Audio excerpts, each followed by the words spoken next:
question. They need different. In one book, a child purportedly said they were with Jesus and they saw the holes in his hands. Some of them did, indeed. But with a child, Okay. with a child, opposite than an adult. Adult will leave church. A child runs to church, dragging their parents with them. They don't care what church. Why is that? They don't care, because it's God's house. They know it's God's house, and they want to be in God's house. And what else do they do to bring that presence into their life? They have altars in their home. Invariably, a child experiencer will create an altar, even if it's just their bedroom, even if it's just a dresser, even if it's just a corner of that dresser. They'll lay out a special white handkerchief or white cloth or special cloth of some kind, and they'll put maybe flowers or maybe special objects or stones on that cloth. Because this reminds them of the connection they have. To them, that's sacred. And they approach that with that sacred mindset. This is where you pray. This is my altar. This is where I worship God. Now, when an adult has a near-death experience, they may flee from church. Yeah. Because? They're more apt to be out in the great blue, out in nature. Now, this is what Nadia said also. She said or running out into nature. Again, because they have that personal experience of God, and they feel oneness with everything and everyone. They want to be out there where the oneness of the family is. The children want to be in there where God is. I have a personal question. Sure. How do you experience God? How do I experience God? With every breath. Okay. Every breath. Every movement. Every moment. Good, bad, or indifferent. Still God. Okay.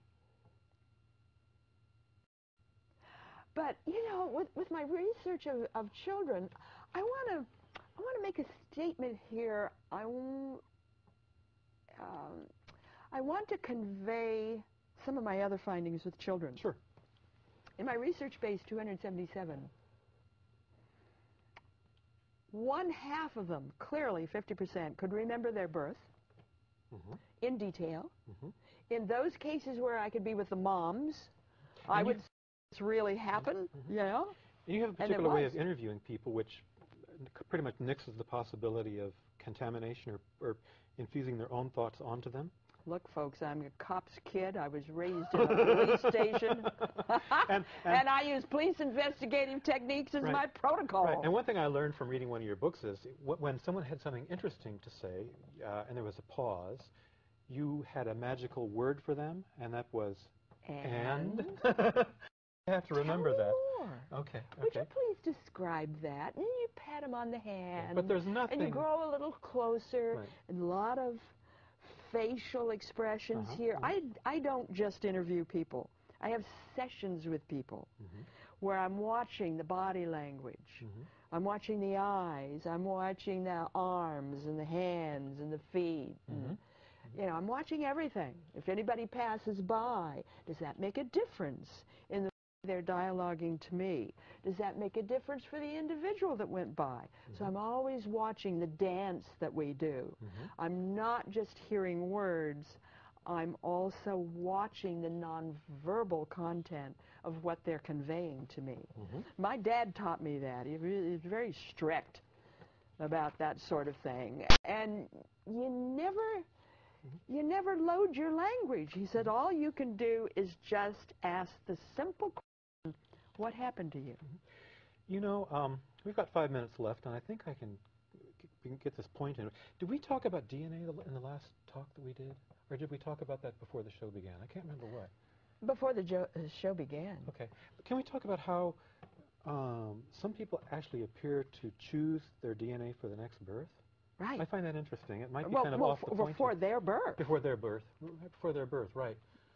They saw them, they experienced themselves as spirit beings at that moment when the sperm fertilizes the egg. At that moment, they knew that they had to do everything very, very quickly. They didn't have much time. They would pick and choose their DNA, hair color, eye color, physique, body, and this maybe even life events that would happen to them, or not? I don't recall any of them saying that, right. but picking the physique. And this teenager was especially explicit. He said, I saw the gene for cleft palate go by, and I chose not to take it. I wouldn't need a cleft palate in this lifetime. How did he see that? How did he know that? Clearly, he saw it. He knew it. No question. Okay. And that somehow ties in with Plato's The Myth of where was a soldier who died and then was resuscitated and told about his experience. Can you talk about that briefly?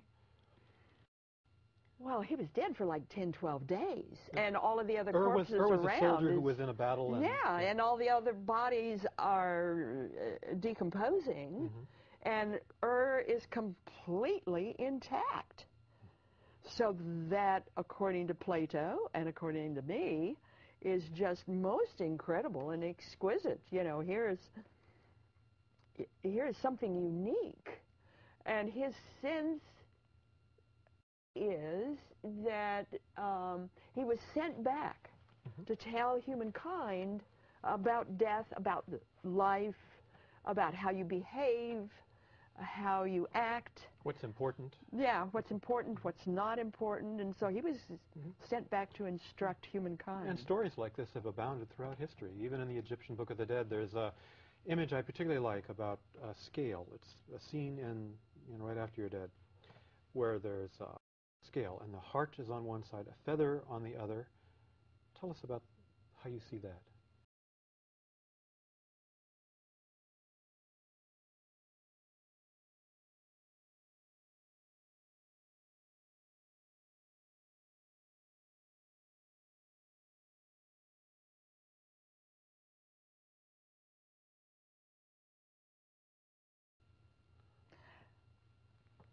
This idea of behaving in a manner that honors